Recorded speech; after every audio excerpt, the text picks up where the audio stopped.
नमस्कार मित्रांनो, अबोली या मालिकेच्या आजच्या एपिसोडमध्ये अबोली विजयाची चप्पल घेऊन आता त्यांच्याच घरी आलेली असते। आजी काका राघूला आवाज देते। अबोलीला मनातून खूप वाईट वाटत असतं। तिला विजयाचं बोलणं आठवतं की आता ही चप्पल घ्यायची, सगळ्यांकडे जाऊन सांगायचं की विजया एक चांगली बाई आहे, मीच तिच्यावर खोटे आळ घातले, चुकलं माझं। त्यानंतर ती आता त्याचप्रमाणे बोलते की आजी राघू काका, विजया खरंच खूप चांगली बाई आहे, मी तिच्यावर खोटे आळ घातले, चुकलंय माझं।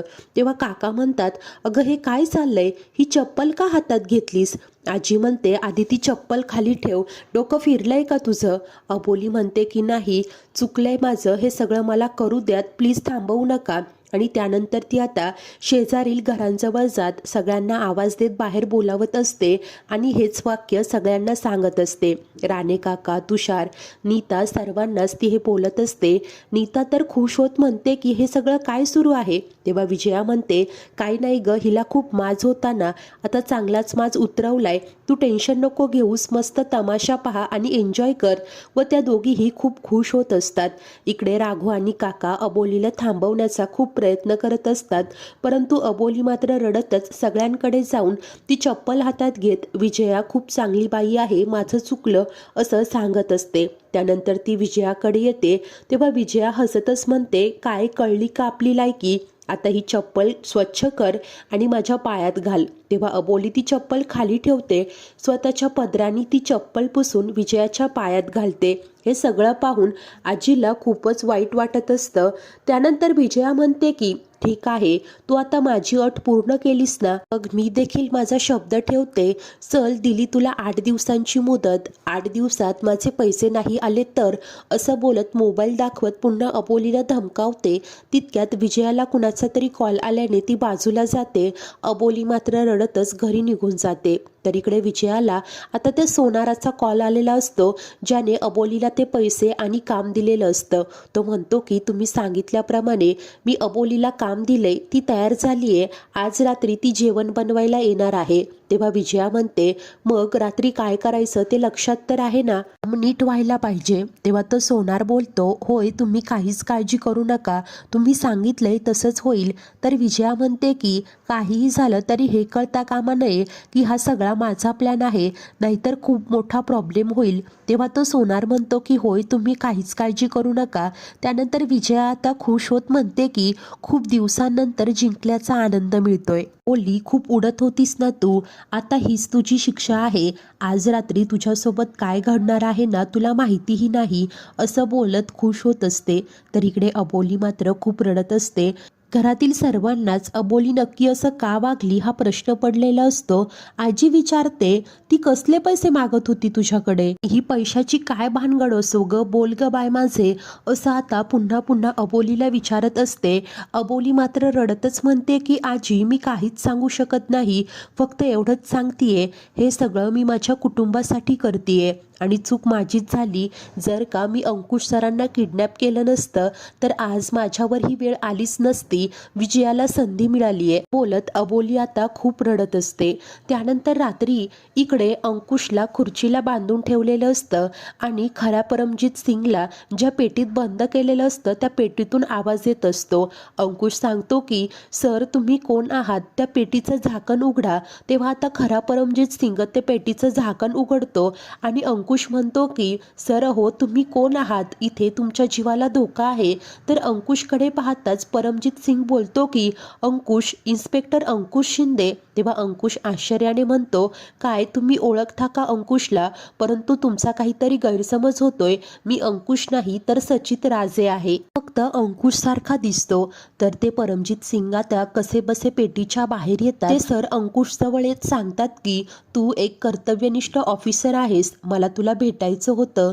मला आठवते त्या दिवशी मी आणि किरण कुलकर्णी सर होते, तुझे बाबा, मी आणि किरण कुलकर्णी यांनी अनेक मिशनवर सोबत काम केलंय। म्हणतो, आता हे सगळं बोलायची वेळ नाही, तो माणूस यायच्या आत प्लीज इकडनं निघून जा, तुम्हाला चांगली संधी आहे।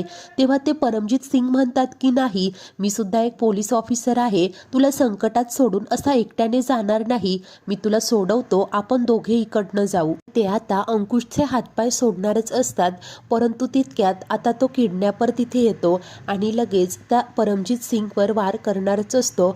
अंकुश जोरानेच त्याला लाथ मारतो आणि त्यांना जर का हात लावलास तर खबरदार असं म्हणतो. तो त्या सरांना सांगत असतो, तुम्ही प्लीज इकडनं पळून जा, परंतु ते खरे परमजित सिंग म्हणतात की नाही, मी याला असा सोडणार नाही आणि त्या किडनॅपरवर धावून जातात.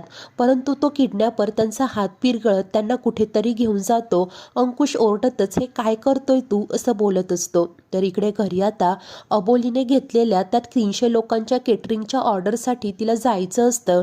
ती आजी आणि माधव काकांना म्हणते की मी व्यवस्थित जाईल, व्यवस्थित येईल, प्लीज माझ्यावर विश्वास ठेवा. तो आजी आणि माधव काकांना अबोलीची खूप काळजी वाटत असते.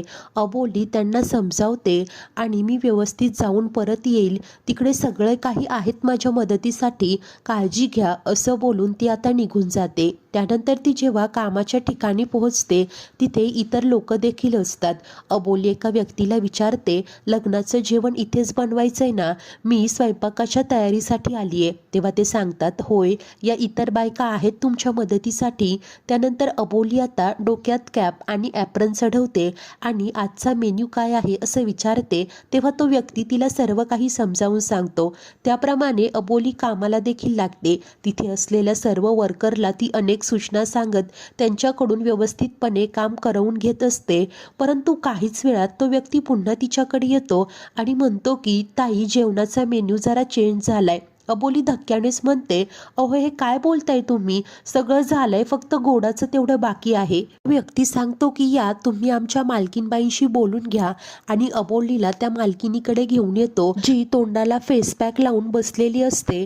अबोली तिकडे येते आणि विचारते, मेन्यू चेंज झालाय का? तेव्हा ती म्हणते की होय, काही प्रॉब्लेम आहे का, जमणार नाही का तुला? अबोली म्हणते, नाही तसं नाही, काही प्रॉब्लेम नाही. तेव्हा ती म्हणते की ठीक आहे, झालं तर मग उद्या गणपती पूजेसाठी उकडीचे मोदक लागणार आहेत, ते सुद्धा जमतील ना तुला? अबोली होकार देते. अबोलीचं लक्ष जातं तिथे अनेक मौल्यवान हार ठेवलेले असतात, तर तो मॅनेजर देखील तिथे पैसे मोजत बसलेला असतो. अबोली हे सगळं नोटीस करत असते. तेव्हा ती एक दुसरी बाई म्हणते की काय गं, लक्ष कुठे आहे तुझं, मालकीनबाई काय सांगताय ते ऐकतेस ना? तेव्हा अबोली होकार देते आणि तिथून बाहेर येते. त्यानंतर ती तिथे असलेल्या बायकांना म्हणते की तुमची खरंच खूप मदत झाली, तुम्ही सुद्धा जरा वेळ आराम करा, मी घरी जाऊन येते. आणि ती निघणार असते तितक्यात तो व्यक्ती तिथे येतो आणि सांगत असतो, गेट बंद करा, मलाही बाहेर जाऊ देऊ नका. आणि काय गये, तू मालकीनबाईंच्या रूममध्ये गेली होतीस ना, त्यांचा 30 तोळ्यांचा हार चोरी झालाय, मला माहिती आहे, तो हार तूच घेतलाय, असा अबोलीवर आळ घेतो. अबोली मात्र पुन्हा पुन्हा सांगत असते, मी का घेईल हार, माझ्याकडे काहीच नाही. परंतु तो व्यक्ती आता चल मालकीनबाईंकडे चल असं बोलत तिला घेऊन जातो. तर दुसरीकडे तो किडनॅपर आता खुश होत पाणी पीत अंकुशकडे येतो. अंकुश लगेच पॅनिक होत विचारतो, तू काय केलंय त्या सरांसोबत?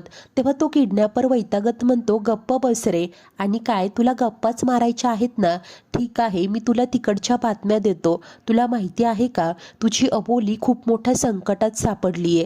विजया तर तुला माहितीच असेल, ती तुझ्या अबोलीकडे कसले तरी पैसे मागतीये आणि अबोली सुद्धा तयार झालीये. त्यावर अंकुश बोलतो, नाही विजया असं काही करूच शकत नाही. तेव्हा तो किडनॅपर बोलतो की परंतु केले अरे तिने ना अबोलीला कसल्या तरी कात्रीत पकडलंय, परंतु त्या विजयाला इतके पैसे कशासाठी हवेत आणि अबोली का तयार झाली असा प्रश्न विचारतो. तर पुढील भागात आता अजित सिंगच्या रूपातील तो किडनॅपर विजयाच्या घराची येऊन झडती घेतो. तिथे काही पैसे सापडतात. क्रिश म्हणतो की हे तेच पैसे आहेत जे बँकेतून चोरी झाले होते आणि विजयाला आता अटक होणार असते. अबोली तिथे येते आणि इमोशनल होत विजयाला म्हणते की तू माझ्या अस्तित्वाला ठेच पोचवण्याचा प्रयत्न केलास आणि एक स्त्री म्हणून मी तुला शाप देते की तू कधीच आई होणार नाही. अशाच नवीन भागांच्या अपडेटसाठी आपल्या चॅनलला नक्की सबस्क्राईब करा. धन्यवाद.